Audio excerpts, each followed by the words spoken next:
गुर्जर समाज के बंधु हो। मुझे कई दिन से फ़ोन कर रहे थे दो साथी, जिनका नाम, एक का नाम श्री बनर्जी है और एक है श्री अंशुमान जी। मैंने उनको कहा कि संडे में आप घर आइए। वे आज घर आए सुबह 8 बजे और उन्होंने हमारे गुर्जर इतिहास पर चर्चा की। मुझे बहुत अच्छा लगा और मेरी पहली मुलाकात है। मैं उनका परिचय आप लोगों से कराता हूँ। हिंदुस्तान के बड़े प्रसिद्ध पत्रकार हैं दोनों और कई टीवी चैनल में और बड़े बड़े अखबार में पत्रकारिता कर चुके हैं, आज भी कर रहे हैं। वे अपना परिचय स्वयं बताएंगे। उन्होंने गुर्जर इतिहास पर जो जानकारी दी मुझे गदगद कर दिया, तो मैंने सोचा कि मैं ये सब आपके साथ शेयर करूं। इसलिए हमने ये वीडियो बनाई है और आपके सामने प्रस्तुत है। हाँ जी बनर्जी साहब, आप अपना हमारे गुर्जर समाज को परिचय दें। नमस्कार दोस्तों, मेरा नाम मलय बनर्जी है। मूलतः मेरा ब्रॉटअप यानी पढ़ाई लिखाई वगैरह मेरे छत्तीसगढ़ के राजनांदगांव में हुआ है और मैं 2002 से दिल्ली में हूँ। मैं दैनिक भास्कर, नवभारत और सहारा समय, न्यूज़ चैनल सहारा समय में 6 साल कार्यरत रहा। उसके बाद news express, CNEB, India news और लास्ट में पिछले साल तक न्यूज़ नेशन में था। और मैंने अपने एक संस्थान की तरफ से 3 महीने तक दादरी में सर्वे किया था, जहाँ से मुझे ये गुर्जर प्रतिहारों के बारे में, इनके गौरवशाली इतिहास के बारे में जानकारी हुई। मैंने तमाम चीज़ों में देखा कि इनके इतिहास को ठीक ढंग से अभी तक प्रस्तुत नहीं किया गया है। तो मेरे अंदर बड़ी कौतूहल हुआ कि मैं इसके बारे में जानकारी इकट्ठा करूं। जब मैं धीरे धीरे इसके अंदर समाहित होता गया तो मैं सीधा इसका कनेक्शन पाता हूँ भगवान विष्णु के वराह अवतार से। आपने भगवान विष्णु के वराह अवतार के बारे में सुना होगा। उसमें वो एक भौगोलिक घटना थी जिसका कथा रूपांतरण में ये बताया गया है कि वो वराह जो है वो धरती को समुद्र के नीचे से ऊपर लेकर के आते हैं। और इसी को हम जब मानवीय पहलू में देखते हैं तो गुर्जर सम्राट मिहिर भोज किसके साथ हम इसको समतुल्य पाते हैं, क्योंकि उन्होंने इस पवित्र धरा की रक्षा के लिए जितना बड़ा योगदान उनका है और पूरे गुर्जर समाज का है, उतना बड़ा योगदान और किसी का नहीं मिलता।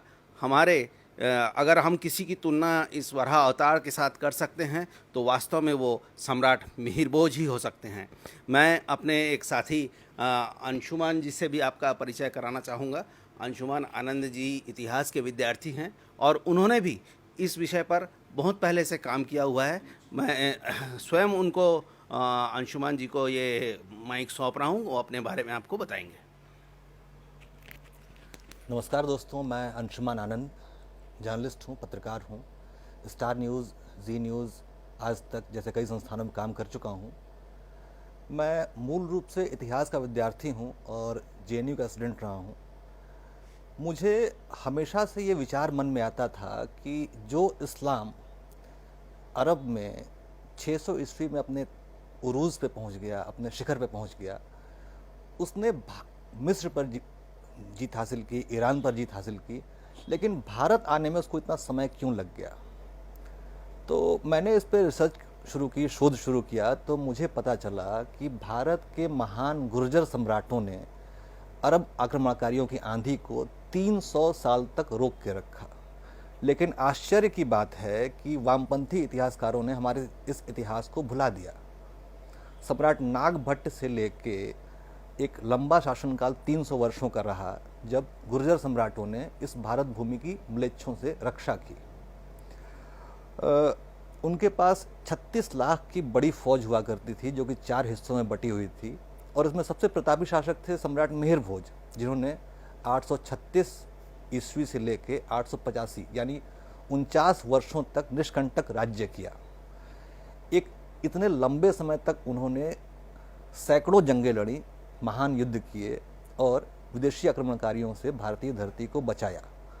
लेकिन प्रश्न ये है कि इतने महान सम्राटों का वंश, इतने महान शासकों का राज्यकाल, वो हमारी नज़रों से दूर क्यों है। मैं इसी प्रश्न का जवाब लेने के लिए कसाना साहब के पास आया, क्योंकि मैंने पता किया कि इस पूरे नोएडा एनसीआर के क्षेत्र में अगर कोई व्यक्ति जो मुझे मेरे सवालों का जवाब दे सकता है तो वो श्री नेपाल सिंह कसाना जी थे। तो मैं उनसे मिलने आया। मैंने उनसे आग्रह किया कि वो मुझे समझाएं कि गुर्जर सम्राटों का इतिहास क्या था। उन्होंने मुझे बहुत महत्वपूर्ण जानकारियाँ दी। उन्होंने बहुत शोध किया है, उन्होंने शिक्षक के रूप में कार्य किया है और बरसों तक उन्होंने गुर्जर सम्राटों पर रिसर्च और शोध किया है। उनके पास किताबों का जखीरा है, बहुत विद्वान आदमी हैं। उन्होंने सोशल मीडिया पर बहुत एक्टिव रहे हैं वो, और उन्होंने एक परिसंघ बनाया है गुर्जर समाज का अपने, और वो उसके माननीय पदाधिकारी हैं। तो मैंने उनसे प्रश्न किया कि आखिर ऐसी क्या वजह थी कि गुर्जर सम्राट जो कि एक महान शासक थे और उनके वंशज, उन्होंने इतने सालों तक इतिहास, अपने गौरवशाली इतिहास से दूर रहे। तो मैं उनसे एक प्रश्न पूछना चाहूँगा कि उनके नज़रिए से ऐसा क्या था कि गुर्जर समाज अपने गौरवशाली इतिहास को भूल गया। कसाना जी। जी, मेरा प्रश्न आपसे ये है कि 300 वर्षों तक शासन करने के बाद गुर्जर वंश जो है वो अपने इतिहास को क्यों भूल गया है? उसका कारण यह है कि जब 1120 में हमारे गुर्जर प्रत्याश सम्राटों का पतन हो गया तो मुस्लिम आक्रमण स्टार्ट हो गए, और जो हमारे गुर्जर वंश के और अन्य राजा महाराजा थे, जिनमें सोलंकी थे, चालुक्य थे, चौहान थे, परमार थे, हमारे चंदेल वंश थे महोबा वाले, सिसोदिया वंश गहलोत उदयपुर वाले, ये सारे के सारे सामंत थे गुर्जर प्रत्याश सम्राटों के। जो चौहान वंश थे अजमेर वाले, जिनमें से पृथ्वीराज चौहान अंतिम शासक हुए, इन्होंने फिर गुर्जर प्रत्याश सम्राट मीर भोज की तरह सम्राट बनने की शायद इनकी इच्छा थी, और फिर ये आपस में ही युद्ध करते रहे, और करते करते फिर विदेशियों को जयचंद जैसे बुला लाए। हालांकि बाबर को भी राणा सांगा जी बुला के लाए, और अंत में वही मुस्लिम शासक जो है हमारे देश पर कब्जा करने के लिए आगे बढ़े। और एक दिन मुस्लिम शासन जहाँ पर हुआ, मोहम्मद गौरी जी ने जब 1192 में पृथ्वीराज चौहान जी को हरा दिया, तो उसके बाद फिर 1193 में जयचंद को भी मार दिया, उनको जीत लिया, तो फिर मुस्लिम काल चालू हो गया। तो जो हमारा पूरा गुर्जर वंश, जो राजा महाराजा उस टाइम के थे, उनकी शक्ति बिखर गई, और वो मुस्लिमों से टकराते रहे अपने अपने स्तर पर, बहुत सारे युद्ध किए, और करते करते सारे पूरे देश में अफरा तफरी मची चली गई, अराजकता फैल गई, और बहुत सारे हमारे गुर्जर राजाओं ने, जो पवार थे, प्रहार थे, तोमर थे, जो भी थे, सब ने युद्ध तो किए, लेकिन अंत में विजय नहीं हो पाई। और चलते चलते फिर बाद में सन 1300 के बाद में हम में से ही कुछ मुस्लिम शासकों ने उनको अपनी तरफ जोड़ लिया, सेना में रख लिया, और वो एक राजपूत जाति के नाम से स्थापित हो गए। तो जो आज का गुर्जर समाज है, जो गुर्जर वर्ग के लोगों को आप मिल रहे हैं, जो आपको कसक है, यह वह वर्ग रह गया जिन्होंने लड़ना तो मंजूर किया, लेकिन अपने स्वाभिमान को बेचने के लिए आगे नहीं आए, और उन्होंने हमेशा विद्रोह करते रहे। वो चाहे तुर्क हो, चाहे खिलजी वंश हो, चाहे तुगलक वंश हो, चाहे सैयद वंश हो, चाहे मुगल वंश हो, चाहे 1857 की क्रांति हो, उसमें हमारे प्रथम क्रांति कोतवाल धन सिंह गुर्जर ही हुए। और ये जिस जगह पर आप नोएडा में बैठे हैं, या पूरे पश्चिम उत्तर प्रदेश हो, हरियाणा हो, उत्तर प्रदेश हो, सामूहिक रूप से पूरे हिंदुस्तान में अगर किसी एक जाति ने अंग्रेजों के खिलाफ सामूहिक रूप से युद्ध किया तो वो गुर्जरों ने किया, और जाति के लोगों ने भी है, लेकिन उन्होंने अलग अलग ग्रुप में किया है। छोटी जगह पर, कहीं 2 गांव ने कर दिया, कहीं 4 गांव ने कर दिया, कोई 10-20 लोगों ने कर दिया, लेकिन हमारी जाति ने सामूहिक रूप से किया। तो हमारे अंग्रेजों ने फिर हमको, हमारे पूर्वजों को इतना प्रताड़ित किया, गांव के गांव जला दिए गए, हमारे पशुओं तक को उन्होंने बेच दिया, हमारे गांव में तोप लगा कर लोगों को मार दिया, लाखों लोगों को फांसी पर चढ़ा दिया, किसी को गोली मार दी, और हम कहीं नहीं रहे। पहाड़ों में, जंगलों में जाना पड़ा, ना हमारे पास शिक्षा रही, ना हमारे पास आर्थिक स्थिति मजबूत रही और हम विद्रोही बनते रहे और हम बागी बन गए। जो आप देखोगे चंबल के बहुत सारे गुजर डकैत सुने होंगे आपने, वो डकैत नहीं थे, वो शासन के नज़रों में डकैत थे, वो बागी थे। जब शासन व्यवस्था ने हमारे साथ अत्याचार किए, 1871 में हम पे क्रिमिनल एक्ट लगा दिया। डेली थाने में हाजिर लगाना हमारी पूर्वजों की मजबूरी थी, उनके अंगूठा लिए जाते थे। बच्चा पैदा हो गया तो उस दिन दर्ज हो जाता क्रिमिनल एक्ट में आके आपराधिक जाति का। जो हमारा शौर्यपूर्ण इतिहास था उसको हमारे क्रिमिनल एक्ट लगा करके हमको अपराधी घोषित कर दिया।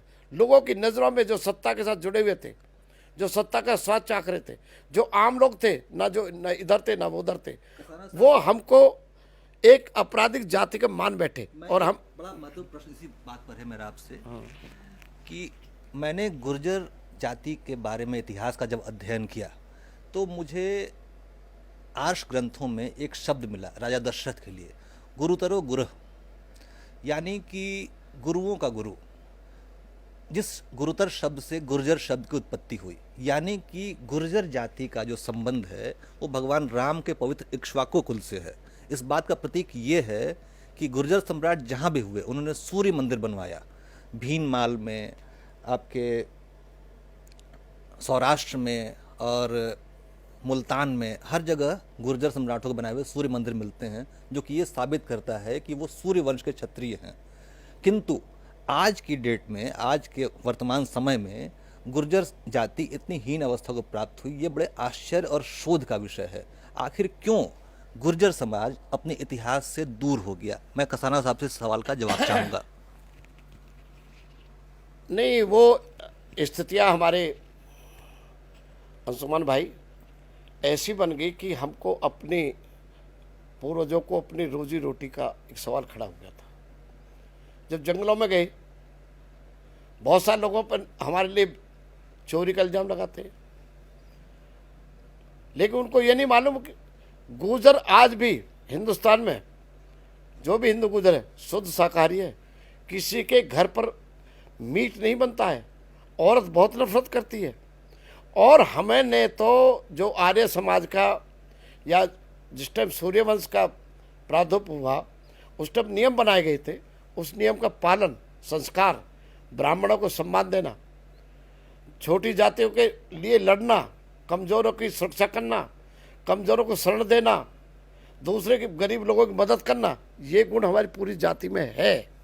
लेकिन जब जंगलों में चले गए, शिक्षा दूर हो गई, तो इतिहास की बात कहाँ से करते हैं? कलम हाथ में थी नहीं। और लेकिन पिछले जब देश आज़ाद हुआ उससे बहुत सारे पत्रकार हमारे जितेंद्र कुमार वर्मा जी थे, उन्होंने गुर्जर भारती नाम की एक मैगजीन निकाली थी, देश में घूम घूम करके उस इतिहास को उन्होंने बताया था। लेकिन अब तो आज स्थिति ये है कि हजारों लोग इतिहास को जीवित करने पर लगे हुए हैं। और मैं तो विशेषकर 1982 में जब मैं MSc में B.Ed कर रहा था तो मुझे एक जाति विशेष के लोगों ने भैंस चोर के औलाद कह दिया था। और मैं उस दिन से आज तक इतिहास के पन्नों को ही, अपने पूर्वजों के पन्नों को पढ़ करके उनको सबके सामने लाने के लिए रात दिन एक किया हुआ मैंने। और हमारी एक टीम ने पहला काम किया था, जिस प्रत्याश सम्राटों की बात आप कर रहे हैं, साहब सिंह वर्मा जी से मिलकर हमारी टीम ने, जिसका मैं हेड था, गुर्जर प्रत्याश सम्राट मीर भोज मार्ग नई दिल्ली रिंग रोड से लेकर के जो निजामुद्दीन पुल कहलाता है, 27 सितंबर 1998 को हमने लगवा दिया था। और उसी तरह धन सिंह कोतवाल की मूर्ति भी मैं ही हेड था, सरकार से मंजूर करा करके धन सिंह कोतवाल मूर्ति मेठ में लगवाई। और फिर हमने एक पुस्तक डॉक्टर दयाराम वर्मा को हमने प्रकाशन समिति बनाई, डॉक्टर दयाराम वर्मा जी से एक किताब लिखवाई गुर्जर हिस्ट्री पर, जो 686 पेज की है, बड़ी महत्वपूर्ण है। तो जो कसक आपके अंदर है, जो आपने इतिहास पढ़ा हमारा, वही कसक हम पे आ गई है।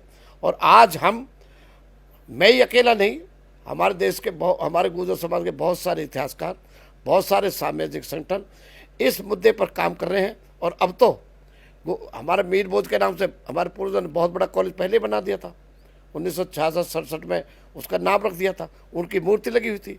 ये तो यूपी के CM ने पता नहीं किन के बहकावे में आकर के एक नाम को हटाने का मुद्दा ऐसा पैदा कर दिया जिससे पूरे देश में इंक्लूडिंग मुस्लिम गुजर जम्मू कश्मीर, इंक्लूडिंग मुस्लिम गुजर सहारनपुर, मुजफ्फरनगर, पंजाब, आपका रायबरेली, अमेठी, सब गांव में गुजर प्रतिहार सम्राट के नाम से हमारे बोर्ड लग चुके हैं। और सैकड़ों जगह हमारे गुजर समाज ने मूर्तियां लगा दी हैं और कई जगह ग्वालियर जैसी जगह पे तो झंझट भी हो गया। और राजपूत भाई, जो कि हकीकत ये है कि जो उनका 70% जो भाग है वो हम में से ही है। हमारे परिवार के लोग हमसे ही विरोध कर बैठे हैं और आज ये बड़ा विवादित मुद्दा होगा। गुजर प्रतिहार सम्राट गुजर थे, एक राजपूत थे, जबकि किताबों में आप भी खुद इतिहासकार हैं, आप ही बताएंगे मीर बहुत सम्राट गुजर थे, एक राजपूत थे। मैं आपसे सवाल कर रहा हूँ, आप बताएं जो आपने अध्ययन किया है, बताएं। सम्राट मिहिर भोज के बारे में जो मैंने अध्ययन किया, मैंने ये स्वयं पाया और भारतीय कानून भी कहता है कि जो व्यक्ति अपने बारे में जो स्टेटमेंट, जो बयान देता है, उसी को सबसे ऑथेंटिक, सबसे विश्वसनीय माना जाना चाहिए। और सम्राट मिहिर भोज ने अपने सारे शिलालेखों में, अपने सिक्कों पर, अपने राज्य आदेशों में स्वयं को गुर्जर सम्राट घोषित किया है। तो सवाल ये उठता है कि अगर कोई व्यक्ति स्वयं को, अगर कोई सम्राट, अगर कोई इतना बड़ा व्यक्ति स्वयं को खुद गुर्जर कह रहा है, तो उसके 100 साल, 1000 साल, 5000 साल बाद पैदा होने वाले लोग उसको कहें कि नहीं ये गुर्जर नहीं थे, ये कैसे संभव है? हम तो उसी व्यक्ति की बात मानेंगे ना जिसने अपने बारे में स्वयं अपनी जीवनी में लिखा है। तो इससे ये साबित होता है कि सम्राट मिहिर भोज, नागभट्ट, ये सभी एक गुर्जर वंश के लोग थे। और ये गुर्जर शब्द एक ऐतिहासिक शब्द है। मेरा ये मानना है कि एक अंग्रेजों के गवर्नर हुआ करते थे लॉर्ड मैकाले, जो कि शिक्षा शास्त्री भी थे। उन्होंने बड़े स्पष्ट शब्दों में लिखा है कि यदि किसी पर शासन करना हो तो पहले उसका इतिहास भुलवा दो। तो मेरा ये मानना है कि गुर्जर जाति का इतिहास इतना गौरवपूर्ण रहा है और उसको जानबूझकर उसका इतिहास भुलवा दिया गया ताकि वो जाति फिर से सिर ना उठा सके। ये इस वजह से हुआ क्योंकि गुर्जर जाति हमेशा से विद्रोही रही थी। मेरे इस बात की तस्कीद कसाना साहब भी करेंगे कि गुर्जर कभी झुकना सीखता ही नहीं है। गुर्जर संघर्षरत रहता है, युद्ध करता है। ये बात अंग्रेजों को पसंद नहीं थी, इसलिए उन्होंने साजिश करके, मुगलों ने साजिश करके गुर्जर जाति से उनका इतिहास मिटवा दिया। मेरे ख्याल से कसाना साहब भी इस बात से सहमत होंगे। हाँ, मैं सहमत हूँ इस बात को। शासन के हम विरोधी थे, विदेशों के विरोधी थे, अंग्रेजों के विरोधी थे। तो हमको लज्जित करने के लिए, हमारा मनोबल तोड़ने के लिए हमको आपराधिक जाति घोषित करके हमें चोर लुटेरे की संज्ञा दे दी। तो दुख तो बहुत था, लेकिन अब हम मजबूत हो चुके हैं। हमारा युवा, पूरे हिंदुस्तान का नहीं, पूरे वर्ल्ड का युवा आज अपने इतिहास को जीवित देखना चाहता है। और हम आने वाले समय में अपने इस इतिहास के बारे में और बहुत बड़ा काम करने की हम योजना बना रहे हैं। आप हमें सलाह दें कि हमें क्या करना चाहिए, आप हमें बताएं। छोड़ो, जो विरोध कर रहे करते रहे, उनका विरोध सब दब जाएगा। अब हमारे इतिहास को कोई दबा नहीं सकता, चाहे हमारे पितराज चौहान का इतिहास हो, गुर्जर सम्राट का, गुर्जर सम्राट अनंगपाल तंवर का हो। हम मानते हैं कि जो गोत्र हमारे हैं वही गोत्र अधिकतर राजपूतों में, जाटों में, वे भी सब एक ही खानदान के हैं। लेकिन कोई ये कहने लगे गुर्जर क्षत्रिय ही नहीं थे। क्षत्रिय शब्द का क्षत्रिय शब्द का ठेका भी एक जाति राजपूत लेना चाहती है। हमारे 14 स्टेट में हमारे गुर्जर को ठाकुर कहा जाता है। आगरा, औरैया, इटावा, जालौन, उरई, झांसी, भिंड, मुरैना, ग्वालियर, दतिया, शिवपुरी, शिवपुर और भी कई जिले मध्य प्रदेश में, वहाँ केवल गुर्जर को ठाकुर बोला जाता है, राजपूत को लिए नहीं। लेकिन हम देख रहे आते बहुत सारे टीवी पे आपके पत्रकार ही उनको ठाकुर बोलते हैं, बहुत पत्रकार क्षत्रिय बोलते हैं, जबकि असली क्षत्रिय 3 लोग थे, 3 जातियाँ थी नॉर्थ, उत्तर और मध्य भारत में, जाट, गुर्जर और यादव। फिर चौथे हम में से निकल के ये बन गए। इनमें बहुत सारे यादव कुल के लोग भी राजा थे, वो भी राजपूत कहलाने लगे। 1-2 जाट भी अपने आप को राजपूत कहलाने लगे। अब तो मराठे भी, जो सिंधिया मराठे हैं, वो उसकी जो बेटी है वसुंधरा राजे, वो वहाँ ब्याही गई राजपूतों में, जाटों में ब्याही गई थी हालांकि। तो वो भाषणों में कहती हैं, मैं राजपूत की बेटी हूँ, मैं बहु जाटों की हूँ और समदन गुर्जरों की हूँ। तो राजपूत शब्द इतना प्रभावी होगा, जो एक जमाने में हजारों साल जो एक गुर्जर शब्द बड़ा प्रभावी था, गुर्जर होना एक फक्र था, गुर्जेश्वर कहना एक उपाधि थी। लेकिन जब मुस्लिम काल आया, उन्होंने इनको राजपूत, राजपुत्र, पुत्र, राजपूत, राजपूत कहना चालू किया, तो राजपूत शब्द ऐसे लगा जब राजपाट जुड़ के नाम है। तो बहुत सारे लोग राजपूत कहने में बड़े शेख ही मानते हैं, झूठे मानते हैं, चाहे भूखे मर रहे हैं, पर फिर भी कहेंगे हम राजपूत हैं। अरे ठीक है, राजपूत है, उनका जो राजपूतों ने कारनामा किया है वो सबको पता है। हमेशा बाद में आकर सत्ता के साथ जुड़ गए, अंग्रेजों के साथ रहे। 1857 में चुप क्यों रहे? लड़ते ना, 1857 में हमारे गुर्जर की तरह, अन्य जो मुस्लिमों की तरह, त्यागियों की तरह, कुछ जाटों की तरह, कुंवर विजय सिंह अकेले उन्होंने बड़ी क्रांति की थी बिहार में, उनकी तरह जो इनके खानदानी थे। लेकिन अब हमारे इतिहास को कोई दबा नहीं सकता। हम बड़े से बड़ा कार्य करने को तैयार हैं। आप हमें बताएं कि हमें क्या करना चाहिए। हम इतिहास की बात करें तो किसी भी सम्राट, किसी भी राजा के बारे में जानने का सबसे अच्छा तरीका ये होता है कि हम ये जानें कि उसके शत्रु, उसके दुश्मन उसे कैसे देखते थे। तो हम सम्राट मिहिर भोज की बात करें तो उनके सबसे बड़े शत्रु अरब यानी मुस्लिम शासक हुआ करते थे। तो मुस्लिम शासकों ने उनके देशों में जासूस भेजे, लेखक भेजे। इसमें से एक का नाम था अल मसूदी, जिसने किताब लिखी मुरूज अल उत जहब। दूसरा जासूस था सुलेमान, जिसने किताब लिखी सिलसिलातुत तवारीख। इन किताबों में बड़ा आश्चर्यजनक बातें लिखी हुई है सम्राट मिहिर भोज के बारे में। उसमें लिखा गया है कि मिहिर भोज ऐसे सम्राट थे जो सौंदर्य से पूर्ण, शक्तिशाली और सुसंस्कृत थे। बहुत सभ्य लहजे में बातें करते थे, किंतु उनकी तलवार उतनी ही मजबूत थी। उनके शासनकाल में सोना चांदी सड़कों पर बिखरा होता था और कोई उठाने वाला नहीं था। सोने चांदी के सिक्के चलते थे। सोचिए, भारत सोने की चिड़िया था उस जमाने में। लेकिन ये सारा इतिहास भुला दिया गया। हम चाहेंगे ये सारा इतिहास पुनर्जीवित हो। ये ज़माना ऑडियो विजुअल मीडियम का है, फिल्मों का है, डॉक्यूमेंट्रीज का है, सोशल मीडिया का है। हम चाहेंगे सम्राट नागभट्ट, सम्राट मिहिर भोज जैसे पराक्रमी शासकों का इतिहास, जिसे जानबूझकर हमसे छीन लिया गया, छीनने की कोशिश की जा रही है, उसे हम पुनर्जीवित करें, उसको हम फिर से लोगों के सामने लाएं। हम बताएं कि वो कितने प्रतापी लोग थे। उन्होंने इस भारत भूमि के लिए, इस धरती माता के लिए क्या किया, हमारे देश की रक्षा के लिए, हमारे नारियों की रक्षा के लिए, अबला ब्राह्मण गौओं की रक्षा के लिए, बालकों की रक्षा के लिए उन्होंने कितना संघर्ष किया। हम कसाना साहब से पूछना चाहेंगे कि इस विषय में उन्होंने भविष्य की क्या योजनाएं बनाई हैं। अभी हमारे एक फिल्म डायरेक्टर हैं, प्रोड्यूसर हैं, अरुण नागर, उनसे मेरी बातचीत हुई है कि हम उनके ऊपर एक फिल्म बनाएंगे, भले वो मैक्स प्लेयर लेवल की हो या बड़े स्तर की हो, बड़े बजट की हो चाहे छोटे की हो। मैं अपने पूरे गुर्जर समाज से यह रिक्वेस्ट करूंगा कि पिक्चर के माध्यम से हम इस इतिहास को बहुत अच्छी तरीके से स्थापित करते हैं। आप सही कह रहे हैं, जो आपने प्रस्ताव किया का ऑडियो वीडियो के हिसाब से, तो एक पिक्चर बनाने का हमारा एक आइडिया है। वो कितने दिनों बाद बन सकती है, उसकी स्क्रिप्ट अरुण नागर जी मेरे साथ मीटिंग कर चुके हैं। स्क्रिप्ट बनाने की लगभग तैयारी है। लेकिन जो आपने इतिहास हमको बताया है, जिस ढंग से आपने मुझसे कई घंटे बात की है, मुझे लगता है कि आपके पास बहुत जानकारी है।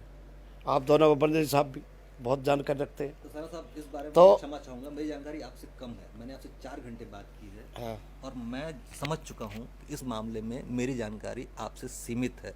आपकी जानकारी बहुत अद्भुत है और बहुत गहराई में आपकी जानकारी है। तो अगर जब कभी भी हमें मिहिर भोज सम्राट के बारे में जानना होगा, हम आपके पास ही पहुँचेंगे।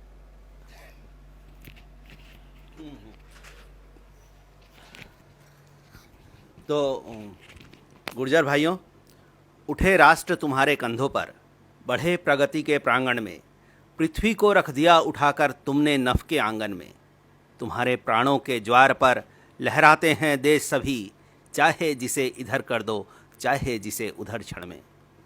हमारी आपसे विनती है कि कसाना साहब ने गुर्जर प्रतिहार वंशज को लेकर के जो गौरवशाली इतिहास को सहेजने की हमने कोशिश या शुरुआत की है, उसे पूर्ण रूप से सहयोग प्रदान करें और जैसा भी कसाना साहब अपील करते हैं उनके मुताबिक आप इस अच्छे उद्देश्य के कार्य के लिए सहयोग करें और हमारा समर्थन दें। धन्यवाद।